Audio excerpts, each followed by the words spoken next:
നമസ്കാരം സനോജ്. നമസ്കാരം.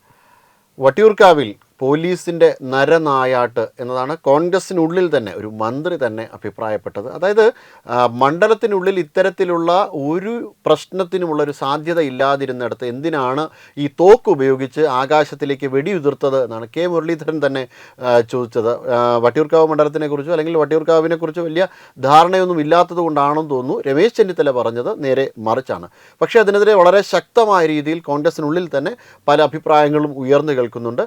CI വിപിനെതിരെ നേരത്തെയും ആരോപണങ്ങൾ ഉന്നയിച്ചിരുന്നു. ഒരു സ്ത്രീ നേരത്തെ സ്ത്രീയുടെ മുന്നിൽ നഗ്നതാ പ്രദർശനം നടത്തിയതിൻ്റെ പേരിൽ ഇദ്ദേഹത്തിനെതിരെ കേസുണ്ട്. ഇദ്ദേഹത്തിനെതിരെ സ്ത്രീ കേസ് കൊടുത്തിട്ടുണ്ട്. അതോടൊപ്പം തന്നെ മറ്റു പല കേസുകളും ഇയാൾക്കെതിരെ ഉണ്ട് എന്നതാണ് നമുക്കിപ്പോൾ അറിയാൻ കഴിയുന്നത്.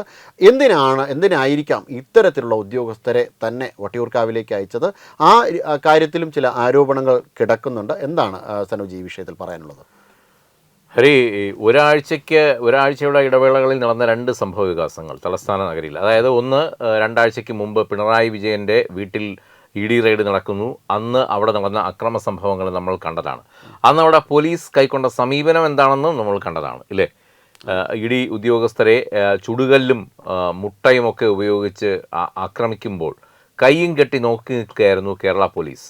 അന്ന് അവർ പറഞ്ഞത് ED ഇവിടെ പരിശോധനയ്ക്ക് വരുന്നു എന്നുള്ളൊരു മുന്നറിയിപ്പ് കിട്ടിയിരുന്നില്ല, അതുകൊണ്ട് തന്നെ അതിൻ്റേതായ യാതൊരു സംവിധാനങ്ങളും ഒരുക്കിയിരുന്നില്ല എന്നൊക്കെ പറഞ്ഞ് ആഭ്യന്തരമന്ത്രി അടക്കം തടി തപ്പുകയായിരുന്നു. പക്ഷേ ഈ ഒരു പ്രശ്നം വരുമ്പോൾ, വട്ടിയൂർക്കാവിൽ ഒരു ഇഷ്യൂ വരുമ്പോൾ, ഇത് കുറച്ചുകൂടെ സീരിയസ് ആയിട്ടുള്ള മറ്റൊരു തലമാണ് തീർക്കുന്നത്. അതായത് തിരുവനന്തപുരത്തെ ഒരു കൗൺസിലർ, അല്ലേ, നഗരസഭ കോർപ്പറേഷൻ്റെ പരിധിയിൽ വരുന്ന ഒരു വാർഡിലെ പ്രധാനപ്പെട്ട ഒരു കൗൺസിലർ, BJPയുടെ കൗൺസിലർ സുഗതൻ, അദ്ദേഹത്തിന് എന്താണ് ഈ കാപ്പ ചുമത്താനുള്ള കാരണം ഒന്നുകൂടി അത് ഒരുപക്ഷെ പ്രേക്ഷകരൊക്കെ അറിഞ്ഞു കാണും, എന്നാലും ഒന്നുകൂടി നമ്മളത് പറയേണ്ടിയിരിക്കുന്നു. അവിടുത്തെ ഒരു അമ്പലത്തിലെ ഉത്സവം നടക്കുന്നതുമായി ബന്ധപ്പെട്ട് ആ ഉത്സവം അലങ്കോലമാക്കാൻ വന്ന 2 പേരെ ചോദ്യം ചെയ്തതാണ് ഇദ്ദേഹം ചെയ്ത ഏറ്റവും വലിയ അപരാധം. അതോടുകൂടി ഇദ്ദേഹത്തിനെതിരെ കാപ്പ ചുമത്തുകയാണ്. സാധാരണഗതിയിൽ നമുക്കറിയാം, ഈ ഗുണ്ടാ ലിസ്റ്റിലൊക്കെ ഉൾപ്പെടുത്തിയാണ് ഈ കാപ്പ ചുമത്തുന്നത്. പക്ഷേ ഇത് അത്തരത്തിലുള്ള ഒരാളല്ല. അവിടെ ഈ നാട്ടിലെ ഒരു അമ്പലത്തിലെ ഉത്സവം കലക്കാൻ വരുമ്പോൾ ചോദ്യം ചെയ്ത ഒരാളാണ് ഇത്തരത്തിൽ കാപ്പ മുദ്ര കുത്തപ്പെട്ട് പോലീസ് ഈ കാണുന്ന വലിയ കോലാഹലങ്ങളൊക്കെ ഉയർത്തിക്കൊണ്ട് ഈ ഒരു അറസ്റ്റിലേക്ക് പോയത്. അപ്പോൾ സത്യത്തിൽ എന്തിനു വേണ്ടിയായിരുന്നു ഈ അറസ്റ്റ്, ആർക്ക് വേണ്ടിയായിരുന്നു അറസ്റ്റ് എന്നുള്ളതാണ് ചോദ്യം. ഇവിടെ ഒരു കാര്യം കൂടി പ്രസക്തമാണ്. അതായത് ഈ ED റെയ്ഡ് നടക്കുമ്പോൾ മ്യൂസിയത്തിൻ്റെ ചുമതലയുള്ള പോലീസ് ആരായിരുന്നു? പ്രശാന്ത്, അല്ലേ?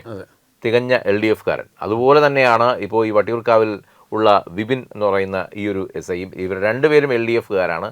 അപ്പോൾ ഒരു കാര്യം വളരെ വ്യക്തമാണ്, ഭരണം മാറി ഇപ്പോൾ 1 മാസം ഒന്നാകാൻ പോകുന്നു, എന്നിട്ടും കേരളത്തിലെ പോലീസിൻ്റെ കടിഞ്ഞാൺ ഇപ്പോഴും LDFൻ്റെ കൈകളിൽ തന്നെയാണ് എന്നുള്ളതിൻ്റെ വ്യക്തമായ തെളിവ് തന്നെയാണിത്. അല്ലെങ്കിൽ മനഃപൂർവ്വം ആഭ്യന്തരമന്ത്രിയെ ചെളിവാരി എറിയാൻ വേണ്ടി പോലീസിനുള്ളിൽ തന്നെ വളരെ കരുതിക്കൂട്ടി നടക്കുന്ന പല ശ്രമങ്ങളുടെ ഫലമാണ് ഇതെന്നുള്ളതാണ്. ഒരുപക്ഷെ ഇത് ഒറ്റപ്പെട്ട സംഭവമാണെന്നൊക്കെ പറഞ്ഞ് തള്ളിയേക്കാം, പക്ഷേ ഇത് ഒറ്റപ്പെട്ട സംഭവമൊന്നുമല്ല. അല്ലെങ്കിൽ തന്നെയും ഈ ED പ്രശ്നവും ഈ ഒരു വട്ടിയൂർക്കാവിലെ ഈ ഇത്തരത്തിലുള്ള ഒരാളിനെ പിടിക്കാൻ വേണ്ടി പോലീസ് നടത്തിയ അവരുടെ ഓപ്പറേഷൻ രീതി തന്നെ വലിയ ചർച്ചയാകേണ്ടതാണ്, അല്ലേ? ഇതിനു മുന്നേയും പോലീസ് ഈ രീതിയിലാണ് കാണിച്ചത്. അപ്പം EDയുടെ വിഷയത്തിൽ പോലീസ് വളരെ മയപ്പെട്ട് നിൽക്കുന്ന കാഴ്ച നമ്മളെല്ലാവരും കണ്ടതാണ്. പക്ഷേ അതിന് മുന്നേ മറ്റൊരു വിഷയമുണ്ടായിരുന്നു. ഏതായിരുന്നു? ഒഴിപ്പിക്കുവാൻ വേണ്ടിയിട്ട് ഒരു കോളനിയിലെ കുറച്ച് വീടുകൾ ഒഴിപ്പിക്കുവാൻ വേണ്ടിയിട്ട് പോകുമ്പോൾ പോലീസിൻ്റെ നീക്കം എങ്ങനെയായിരുന്നു? ജനങ്ങളെ അടിച്ചൊതുക്കിക്കൊണ്ട് ജനങ്ങൾക്ക് നേരെ പാഞ്ഞെടുത്തുകൊണ്ടായിരുന്നു അത്തരത്തിലുള്ള ഒരു നീക്കം. അതായത് സാധാരണ ജനങ്ങൾക്ക് നേരെയും അതോടൊപ്പം തന്നെ BJPയുടെ പ്രവർത്തകർക്ക് നേരെ, RSSൻ്റെ പ്രവർത്തകർക്ക് നേരെ ഈ രീതിയിൽ പാഞ്ഞെടുക്കുന്ന പോലീസ് ഇടതുപക്ഷത്തിൻ്റെ ആൾക്കാർക്ക് നേരെ സ്ഥിതി മയപ്പെടുത്തി, രൂപവും ഭാവത്തിലും മയപ്പെടുത്തലുണ്ടായാണ് സമീപനം നടത്തുന്നത്. നമ്മൾ ജനറലി പോലീസ് എന്ന് പറയുന്നുണ്ടെങ്കിലും ഞാൻ മനസ്സിലാക്കുന്നത് ഈ പോലീസിനുള്ളിലും ഇതുപോലുള്ള 2 തട്ടുണ്ട് എന്നുള്ളതാണ്. രണ്ട് ഈ ഓരോ വിഷയങ്ങളിലും, ഇപ്പോൾ ED വിഷയമാകട്ടെ അല്ലെങ്കിൽ ഈ വട്ടിയൂർക്കാവിൻ്റെ വിഷയമാകട്ടെ, ഇതിലൊക്കെ ഭിന്ന അഭിപ്രായങ്ങളാണ് പോലീസിനുള്ളിലും ഇപ്പോൾ പോഞ്ഞുകൊണ്ടിരിക്കുന്നത്. ഇതിൻ്റെ ഒരു കൃത്യമായ സൂചന എന്തെന്ന് വെച്ച് കഴിഞ്ഞാൽ, മുകൾ തട്ടിൽ ഇതിനെ ഏകോപിപ്പിക്കാൻ ഒരു ലീഡർഷിപ്പ് ക്വാളിറ്റി ഉള്ള ഒരാളില്ല എന്നുള്ളത് തന്നെയാണ്. നമുക്കറിയാം, സ്വാഭാവികമായി ഒരു ഭരണം വരുമ്പോൾ മുഖ്യമന്ത്രിയുടെ കയ്യിൽ ആഭ്യന്തരം കൂടി ഇരിക്കുമ്പോഴാണ് അതിൻ്റെ ഒരു പൂർണ്ണത എന്ന് പറയുന്നത്. അങ്ങനെ അല്ല എന്ന് നമുക്ക് സ്ഥാപിക്കാനൊന്നും പറ്റില്ല, പക്ഷേ അതിൻ്റെ ഒരു പൂർണ്ണത എന്ന് പറയുന്നത് എപ്പോഴും അങ്ങനെ തന്നെയാണ്. പക്ഷേ എപ്പോഴൊക്കെ മുഖ്യമന്ത്രിയുടെ കയ്യിൽ നിന്ന് ഇത്തരത്തിൽ ആഭ്യന്തരം വിട്ട് മറ്റൊരാൾ കൈകാര്യം ചെയ്തിട്ടുണ്ടോ, അപ്പോഴൊക്കെ ഇത്തരത്തിലുള്ള ചില പ്രശ്നങ്ങൾ നമ്മുടെ സ്റ്റേറ്റിൽ ഇതിനു മുമ്പും ഉണ്ടായിട്ടുണ്ട്, അല്ലേ? ഇപ്പം അച്യുതാനന്ദൻ ഭരിക്കുന്ന കാലത്ത് കോടിയേരിയായിരുന്നു ഒന്ന് ആഭ്യന്തരമന്ത്രി, മുമ്പ് രമേശ് ചെന്നിത്തല മുമ്പ് ഇതുപോലെ ആഭ്യന്തരമന്ത്രി ആയിരുന്നിട്ടുണ്ട് ഉമ്മൻചാണ്ടിയുടെ കാലത്ത് അല്ലേ. അപ്പോഴൊക്കെ ഇത്തരത്തിലുള്ള ചില പ്രശ്നങ്ങൾ പലയിടത്തും ഈ കോർഡിനേഷൻ, ലാക്ക് ഓഫ് കോർഡിനേഷൻ എന്ന് പറയുന്ന ഒരു സംഭവം വരും. മറ്റത് അങ്ങനെയല്ല, ഒരൊറ്റ സ്ഥലത്തുനിന്ന് പോകുന്ന ആജ്ഞ, ഒരൊറ്റ ഡിപ്പാർട്ട്മെൻറ്റിൽ നിന്ന് പോകുന്ന ഒരു ആജ്ഞ, അതും ചീഫ് മിനിസ്റ്ററുടെ ഓഫീസിൽ തന്നെ ഹോം ഡിപ്പാർട്ട്മെൻറ്റ് ഇരിക്കുമ്പോൾ അതിൻ്റേതായ ഒരു വെയിറ്റേജ് അതിന് ഉണ്ടെന്നാലും. പക്ഷേ ഇതിപ്പോൾ ഇങ്ങനെ മാറി നിൽക്കുമ്പോൾ ഉണ്ടാകുന്ന പ്രശ്നമാണ് ഇത് എന്നുള്ളതാണ് അവിടെ ഒരു കൂട്ടർ സംസാരിക്കുന്നത്. പക്ഷേ അത് പാടെ നമുക്കത് അത് മാത്രമല്ല കാരണം. ഈ പറഞ്ഞതുപോലെ രാഷ്ട്രീയമായി ഇപ്പോഴും LDFൻ്റെ ഒരു മേൽക്കോയ്മ പോലീസിന് മുകളിലുണ്ട് എന്നുള്ള ഒരു കാര്യം പോലീസിനുള്ളിലെ സുഹൃത്തുക്കൾ തന്നെ സമ്മതിക്കുന്നുണ്ട് പല രീതിയിൽ. അപ്പോൾ അതുകൊണ്ട് തന്നെ ചില നീക്കങ്ങൾ നടത്തുമ്പോൾ അതിപ്പോഴും അവർ തെരഞ്ഞുപിടിച്ച് ചില പ്രതികാരങ്ങൾ തീർക്കുകയാണ് എന്നുള്ളത് വളരെ വ്യക്തമാണ്. എന്തായാലും ഈ സുഗതനെ പോലുള്ള ഒരാളിനെ അറസ്റ്റ് ചെയ്യാൻ ഇത്രയധികം കോലാഹലങ്ങൾ പോലീസ് കഴിഞ്ഞ ദിവസം വട്ടിയൂർക്കാവിൽ രാത്രി കാട്ടിക്കൂട്ടണമായിരുന്നു എന്നുള്ളത് ഇപ്പോൾ പോലീസിനുള്ളിൽ തന്നെ വലിയ ചർച്ചയായിരിക്കുകയാണ്. കാര്യം ആകാശത്തേക്ക് വെടിവെക്കുന്നു, അദ്ദേഹത്തിൻ്റെ ഭാര്യയെ ഉപദ്രവിക്കുന്നു, കുട്ടികളെ ഉപദ്രവിക്കുന്നു, ഒരു ഭീകരാന്തരീക്ഷം സൃഷ്ടിച്ചുകൊണ്ടാണ്. അതും പുള്ളി വെറുമൊരു കാപ്പ കേസിൽപ്പെട്ട ഒരു ഗുണ്ടയല്ല, പുള്ളി ഒരു കൗൺസിലറാണ് ഇല്ലേ, ഉത്തരവാദിത്തപ്പെട്ട ഒരാൾ കൂടിയാണ്. ആ ഒരാളിനെ പിടിക്കുമ്പോൾ ഇത്രയൊക്കെ കോലാഹലം എന്നുള്ളതാണ്. അതുമാത്രമല്ല, തിരുവനന്തപുരം മേയർ സ്ഥലത്തില്ലാത്തൊരു ദിവസമാണ് ഇതിന് തിരഞ്ഞെടുക്കുന്നത്. ഒരുപക്ഷെ മേയർ ഉണ്ടെങ്കിൽ മേയറുടെ ഒരു ഇടപെടലൊക്കെ ഉണ്ടാവും എന്നുള്ളതുകൊണ്ടായിരിക്കാം മേയർ കൃത്യമായി ഡൽഹിയിൽ പോയ ദിവസം രാത്രിയാണ് ഇത്തരത്തിലുള്ള ഓപ്പറേഷൻ പ്ലാൻ ചെയ്യുന്നത് പോലും. അവിടെ ഉണ്ടായിരുന്ന ആൾക്കാർ, ആ ദൃശ്യങ്ങളിലൊക്കെ കാണാം, അവിടെ ഉണ്ടായിരുന്ന ആൾക്കാർ ഈ പോലീസിനെ ആക്രമിക്കാനൊന്നും ശ്രമിച്ചിട്ടില്ല, അവിടെ കൂടെ ഉണ്ട് എന്ന് മാത്രമാണ്. പക്ഷെ ആ ഉണ്ടായിരുന്ന ആൾക്കാർക്കെതിരെ പോലീസിനെ അറ്റാക്ക് ചെയ്തു എന്നത്. അതെ, സുഗതന്റെ അനുയായികൾ പോലീസിനെ ആക്രമിക്കാൻ ശ്രമിച്ചു എന്ന തരത്തിലാണ് ഒരു നരേറ്റീവ് അവർ സൃഷ്ടിച്ചെടുക്കാൻ ശ്രമിച്ചത്. അതൊക്കെ നമുക്കറിയാമല്ലോ, അത് പോലീസിൻ്റെതായ ഒരു ബുദ്ധിയാണത്. അപ്പോൾ ഈ രീതിയിൽ നേരത്തെ എങ്ങനെയാണോ പോലീസ് ജനങ്ങളെ സമീപിച്ചിരുന്നത്, പ്രതിഷേധിക്കുന്ന ആൾക്കാരെ സമീപിച്ചിരുന്നത്, അതേ രീതിയിൽ തന്നെയാണ് ഇപ്പോഴും സമീപിക്കുന്നത് എന്നുള്ളതാണ്. അപ്പോൾ ആദ്യ സമയങ്ങളിൽ ഇപ്പോൾ കോൺഗ്രസിൻ്റെ ഇപ്പോഴത്തെ MLA മുമ്പ് ഗൺമാൻ എങ്ങനെയാണ് തലയ്ക്ക് അടിച്ചത്, ആ തലയ്ക്കടിക്കുന്ന അതേ രീതിയിൽ തന്നെ, അല്ലെങ്കിൽ അവരുടെ KSUവിൻ്റെ അവിടുത്തെ യൂണിറ്റ് പ്രസിഡൻറ്റിനെ എങ്ങനെയാണ് പോലീസ് കൈകാര്യം ചെയ്തത്, ആ രീതിയിലാണ് ഇപ്പോഴും പോലീസ് പ്രതിപക്ഷത്തിൻ്റെ പാർട്ടികളെ കൈകാര്യം ചെയ്യുന്നത്. പ്രത്യേകിച്ചും ഇപ്പോഴത്തെ മുഖ്യ പ്രതിപക്ഷം എന്ന് പറയുന്നത് BJP ആണ്.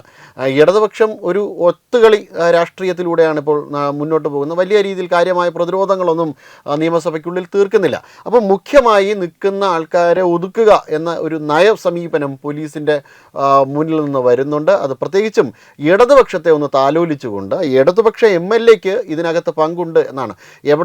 മുൻ ഇടതുപക്ഷ MLA ആയ VK പ്രശാന്ത് നേരിട്ട് ഇടപെട്ടിട്ടാണ് ഇദ്ദേഹത്തിനെ അവധിയിൽ പ്രവേശിക്കുവാൻ വേണ്ടിയിട്ട് പോലീസിൻ്റെ ഉന്നതാധികാരികൾ തന്നെ ഉത്തരവിറക്കിയിട്ടും ഇയാളെ അവിടെ തന്നെ നിലനിർത്തുന്നതിൻ്റെ പിന്നിൽ VK പ്രശാന്തിൻ്റെ വാശിയാണ്. VK പ്രശാന്താണ് ഇതിനു വേണ്ടി ശാഠ്യം പിടിച്ചത് എന്നാണ് ആരോപണങ്ങൾ ഉയരുന്നത്. അത് വാസ്തവമാണെങ്കിൽ എത്രമാത്രം പോലീസ് നാണം കെട്ടാണ് നിൽക്കുന്നത്. ഈ ഭരണകൂടത്തിന് എത്രയേറെ ലജ്ജാകരമായൊരു പ്രവർത്തനമാണ് ഇതെന്ന് നമുക്ക് ചിന്തിക്കുവാൻ കഴിയുന്നതിലും അപ്പുറമാണ്. അത്തരത്തിൽ ഒരു സമീപനം കേരളത്തിൻ്റെ പോലീസിനുണ്ടാവുക എന്ന് പറയുമ്പോൾ മൊറയിൽ നശിക്കുക എന്നതാണ്. അത് ആദ്യം തന്നെ ED ആക്രമിച്ചോടുകൂടി പോലീസിൻ്റെ മൊറയിൽ നശിച്ചിട്ടുണ്ട്. അതുമാത്രമല്ല ഹരി, ഇപ്പോൾ ഇന്നോ നാളെയോ EDക്ക് മുന്നിൽ ഹാജരാകാൻ വീണയ്ക്കൊരു സമൻസൊക്കെ അയച്ചിരുന്നു. പക്ഷേ അതിപ്പോൾ അവർ ഹാജരാകുന്നില്ല, അനാരോഗ്യം കാട്ടി അത് നീട്ടി നിൽക്കും. അപ്പോൾ ഇത്തരത്തിലുള്ളൊരു അവസരത്തിൽ വാർത്താമാധ്യമങ്ങളുടെ ശ്രദ്ധ അതിൽ നിന്ന് തിരിക്കേണ്ടത് ഇടതുപക്ഷത്തിൻ്റെ ഒരു ആവശ്യമാണ്. പലവിധ കാര്യങ്ങളുണ്ട്. ഇപ്പോൾ ഇന്നലെ ജില്ലാ കമ്മിറ്റിയിൽ വലിയ രീതിയിലുള്ള കോലാഹലങ്ങളുണ്ടായി. അപ്പോൾ ഇവർക്കറിയാം മറ്റു വാർത്തകളൊന്നും ഇല്ലെങ്കിൽ മാധ്യമങ്ങളുടെ ഒരു കോൺസെൻട്രേഷൻ വീണ്ടും CPMലേക്ക് വരും. CPM തകർച്ചയിലാണെന്നുള്ളൊരു സത്യം വീണ്ടും ലോകത്തോട് മാധ്യമങ്ങൾ വിളിച്ചു പറഞ്ഞുകൊണ്ടിരിക്കും. അത് അവർക്കുണ്ടാക്കുന്ന ഒരു ക്ഷീണം, അത് തൽക്കാലത്തേക്കെങ്കിലും മറച്ചു വയ്ക്കാൻ അവർക്കൊരു ഡൈവേർഷൻ ആവശ്യമായിരുന്നു. ആ ഡൈവേർഷന് വേണ്ടിയാണ് മാധ്യമങ്ങൾക്ക് നേരിൽ ഇത്തരത്തിൽ സുഗതൻ എന്നുള്ള ഒരു അപ്പക്കഷ്ണത്തിനെ ഇട്ട് കൊടുക്കുന്നത്. നമ്മുടെ മാധ്യമങ്ങൾ അങ്ങനെയാണല്ലോ, എന്തെങ്കിലും ഒരു അപ്പക്കഷ്ണം കിട്ടിയാൽ പിന്നെ 5-6 പ്രാവശ്യം അതിൻ്റെ ബാക്കിൽ നിന്ന് കടിച്ചു തൂങ്ങിക്കൊള്ളും. അതുകൊണ്ട് തന്നെ അത് കൃത്യമായി മനസ്സിലാക്കിക്കൊണ്ടാണ് ഈ ഒരു കാര്യം ഓപ്പറേറ്റ് ചെയ്തതെന്നുള്ളതാണ്. അല്ല, ഈ ED കേസിൽ പ്രതികളെ കൊണ്ടുവന്നപ്പോൾ പോലും ഇത്രയും വലിയ സന്നാഹങ്ങളൊന്നും ഇല്ലായിരുന്നു. അതിലും വലിയ സന്നാഹങ്ങളോട് കൂടിയാണ് സുഗതനെ വൈദ്യപരിശോധനയ്ക്ക് അടക്കം കൊണ്ടുവന്നത് എന്നതാണ്. മാധ്യമങ്ങൾ പോലും ഇത് സമ്മതിക്കേണ്ടി വന്നു. BJPക്കെതിരെയൊക്കെ സദാ സംസാരിക്കുന്ന മാധ്യമങ്ങൾ പോലും ഈ വിഷയം സമ്മതിക്കേണ്ടി വന്നു എന്നതാണ്. അപ്പോൾ ഇങ്ങനെ ഒരു കേരളത്തിൻ്റെ ക്രമസമാധാന അന്തരീക്ഷം, കേരളത്തിൻ്റെ സമാധാന അന്തരീക്ഷത്തെ തകർത്തെറിയുക, അതിലൂടെ ഒരു കോലാഹലം സൃഷ്ടിച്ചുകൊണ്ട് ഭരണം ഈ കലക്ക വെള്ളത്തിൽ മീൻ പിടിക്കുന്ന സമീപനം നടത്താനാണോ രമേശ് ചെന്നിത്തലയുടെ ഒരു നീക്കം? അല്ല, തീർച്ചയായും ഇനിയിപ്പോൾ 19-ാം തീയതി മുതൽ നിയമസഭ വീണ്ടും ആരംഭിക്കുകയാണ്. ആ സമയത്ത് സഭയിൽ ഇതൊരു ചൂടേറിയ ചർച്ചാ വിഷയമാകും. പ്രത്യേകിച്ചും BJPയുടെ 3 MLA-മാരാണ് ഇപ്പോൾ സഭയിലുള്ളത്. അതുകൊണ്ട് തന്നെ കൃത്യമായി ഇത് ചോദിക്കാൻ ആളുകളുണ്ട് എന്നുള്ളത് കൊണ്ട് തന്നെ സഭ പ്രക്ഷുബ്ധമാകും എന്നുള്ള കാര്യത്തിൽ യാതൊരു സംശയവുമില്ല. ഹരി, തീർച്ചയായും ഇത് പ്രക്ഷുബ്ധമാകേണ്ട അത്യധികം ജനാധിപത്യ വിരുദ്ധമായിട്ടുള്ള ഒരു നടപടിക്രമമാണ്. അതുകൊണ്ട് തന്നെ ഇത് പ്രക്ഷുബ്ധമാകേണ്ടതുണ്ട്, ഇത് ചോദ്യം ചെയ്യപ്പെടേണ്ടതുണ്ട്. കാരണം ഇത് ഒരു ജനപ്രതിനിധിക്ക് നേരെ നടത്തുന്ന അന്യായമായ ഒരു നീക്കമാണ് എന്ന് എല്ലാവർക്കും തന്നെ അറിയാം. ഇത് അവരുടെ പ്രധാനപ്പെട്ട ഒരു ലക്ഷ്യമുണ്ട്, കോർപ്പറേഷനിൽ ഭരണത്തിൽ നിന്ന് എങ്ങനെയെങ്കിലും BJP ഒന്ന് താഴെ ഇറക്കുകയാണ്. അതിന് വേണ്ടിയിട്ടുള്ള ഒരു നീക്കമാണ് എന്ന് പോലും സംശയിക്കുന്ന ആൾക്കാരുണ്ട്. ശരിക്കും പറഞ്ഞാൽ ഈ എന്താ പറയുക, നിയമസഭാ തെരഞ്ഞെടുപ്പിന് LDF-ന് ഏറ്റ പരാജയത്തിനേക്കാളും അവർക്ക് ശരിക്കും ചങ്കിൽ തറച്ചത് ഈ തിരുവനന്തപുരം കോർപ്പറേഷൻ നഷ്ടപ്പെട്ടതിലാണ്. കാര്യം കാലാകാലങ്ങളിലായി അവർ കൊണ്ടു നടന്ന അവരുടെ ഒരു കുത്തക, അവരുടേത് മാത്രമെന്ന് അവർ അഹങ്കരിച്ചിരുന്ന തിരുവനന്തപുരം നഗരസഭ, അത് ജനങ്ങൾ ഒന്നടങ്കം ആ തീരുമാനം മാറ്റി അത് BJPയുടെ കയ്യിലേക്ക് ഏൽപ്പിക്കുമ്പോൾ LDF-ന് അത് ചില്ലറയൊന്നും അല്ല അവർക്കൊരു മുറിവുണ്ടാക്കിയത്. അതുകൊണ്ട് തന്നെ അന്ന് ആ ഭരണം ഏറ്റെടുത്തത് മുതൽ BJPക്കെതിരെ ഇപ്പോൾ ആറ്റുകാൽ പൊങ്കാല ആദ്യത്തെ അവരുടെ ഒരു ആരോപണ വേദിയായിരുന്നു ഇല്ലേ. ആറ്റുകാൽ പൊങ്കാല വരുന്നു, മാലിന്യങ്ങൾ നീക്കിയില്ല എന്ന് പറഞ്ഞുകൊണ്ട്. പക്ഷേ നമ്മുടെ മേയർ എല്ലാത്തിനും കൃത്യമായി കുറിക്ക് മറുപടി കൊടുക്കുന്നു. അത് കഴിഞ്ഞിപ്പോൾ ഇതായി ഇവിടെ തിരുവനന്തപുരത്ത് മഴ തുടങ്ങിയപ്പോൾ അതിൻ്റെ കാര്യം പറഞ്ഞുകൊണ്ട് മഴക്കാല പൂർവ്വ ശുചീകരണ പദ്ധതികളൊന്നും നടപ്പിലാക്കിയില്ല എന്ന് പറഞ്ഞുകൊണ്ട്. അപ്പോൾ മേയർ തന്നെ തിരിച്ചു പറഞ്ഞു, നിങ്ങൾക്ക് ആർക്ക് വേണമെങ്കിലും പരിശോധിക്കാം, ഏത് പാതിരാത്രി വേണമെങ്കിലും ഞങ്ങൾ അവൈലബിൾ ആണ്. അതോടുകൂടി അവിടെയും വായടയ്ക്കപ്പെട്ടു. അപ്പോൾ എന്തെങ്കിലും രീതിയിൽ ഈ കോർപ്പറേഷനെതിരെ ഇവർക്ക് ആരോപണങ്ങൾ ഉന്നയിക്കണം, അതിനുവേണ്ടിയാണ്. മാത്രമല്ല ഇനിയിപ്പോൾ അടുത്ത കൗൺസിൽ യോഗത്തിലും ഇതിൻ്റെ ഒരു അലയൊലികൾ നമ്മൾ പ്രതീക്ഷിക്കുന്നത്. വരുമാന സ്രോതസ് ഇടതുപക്ഷത്തിൻ്റെ തിരുവനന്തപുരത്തെ വരുമാന സ്രോതസ് അപ്പാടെ ഇടിഞ്ഞു തീർന്നു.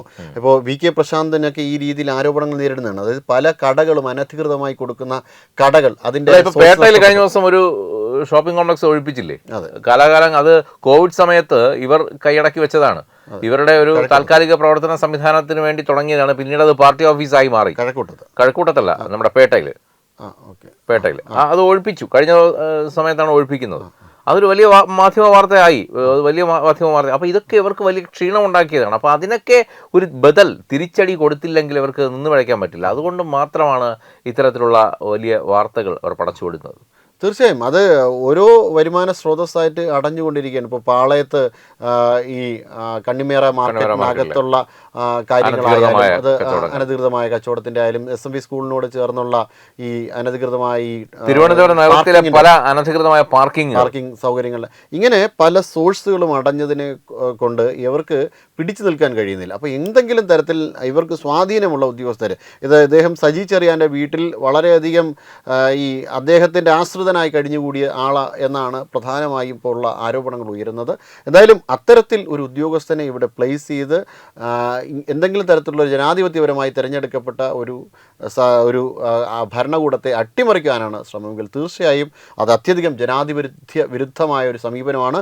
അതിന് രമേശ് ചെന്നിത്തല കൂട്ടുനിൽക്കുകയാണെങ്കിൽ തീർച്ചയായും അത് കേരളത്തിൻ്റെ ഒരു ഭരണ തുടർച്ചയാണ് എന്ന് തന്നെ പറയേണ്ടി വരും. ഇടതുപക്ഷത്തിൻ്റെ ഭരണവിരുദ്ധതയുടെ അല്ലെങ്കിൽ ജനവിരുദ്ധതയുടെ ഒരു തുടർച്ചയാണ് ഇത് എന്ന് തന്നെ പറയേണ്ടി വരും. വട്ടിയൂർക്കാവിലെ ഒരു കൗൺസിലർ അറസ്റ്റ് ചെയ്താൽ നന്നാകുന്ന കേരളമല്ല, മറിച്ച് അപ്പുറത്ത് നടക്കുന്ന ഈ ഓപ്പറേഷൻ തൂഫാൻ അതൊന്നുകൂടി ശക്തിപ്പെടുത്താൻ ആഭ്യന്തര വകുപ്പ് ഒരു ശുഷ്കാന്തി കാണിക്കണം. കാര്യം കേരളത്തിൻ്റെ പുതിയ തലമുറ മൊത്തം ഇന്ന് മയക്കുമരുന്നിൻ്റെ പാതയിലാണ്. സ്കൂളുകൾ, കോളേജുകൾ, മറ്റ് ഈ യുവാക്കളുടെ ഇടയിലെല്ലാം DJ പാർട്ടി ഉൾപ്പെടെയുള്ള ഒരുപാട് കാര്യങ്ങൾ. അപ്പോൾ ഈ ഓപ്പറേഷൻ തൂഫാൻ എന്ന് പറയുന്ന ഒരു സംരംഭവുമായി ഇറങ്ങുമ്പോൾ നമ്മളെല്ലാം അതിനെ പിന്തുണയ്ക്കുന്നുണ്ട് അല്ലേ, നമ്മളെല്ലാവരും അതിനെ പിന്തുണയ്ക്കുന്നുണ്ട്. പക്ഷേ ആ ഭാഗം ഒന്നുകൂടി ഊർജ്ജസ്വലമാക്കി ആഭ്യന്തര വകുപ്പ് വളരെ ശക്തമായി കേരളത്തിലെ ഒരു ലഹരി വിമുക്ത സംസ്ഥാനമാക്കി മാറ്റാനുള്ള ഒരു നടപടിയാണ് ഈ ഘട്ടത്തിൽ സ്വീകരിക്കേണ്ടതെന്നാണ് തത്വമയി ന്യൂസിൻ്റെ ഒരു അഭ്യർത്ഥന. നമസ്കാരം. HIV അണുബാധ സന്തോഷപൂർണമായ ഒരു ജീവിതത്തിന് തടസ്സമല്ല. HIV അണുബാധയ്ക്ക് ഫലപ്രദമായ ചികിത്സ ഇന്ന് ലഭ്യമാണ്. ഇതിന് യഥാസമയം അണുബാധ കണ്ടെത്തുന്നതും കാലേക്കൂട്ടി ചികിത്സ നടത്തേണ്ടതും അത്യാവശ്യമാണ്. സൗജന്യമായ ചികിത്സയും മാർഗനിർദ്ദേശങ്ങളും സർക്കാർ ആശുപത്രികളിലെ ART അഥവാ ഉഷസ് കേന്ദ്രങ്ങളിൽ ലഭ്യമാണ്. ആരോഗ്യ സംരക്ഷണം ഓരോരുത്തരുടെയും ഉത്തരവാദിത്തമാണ്.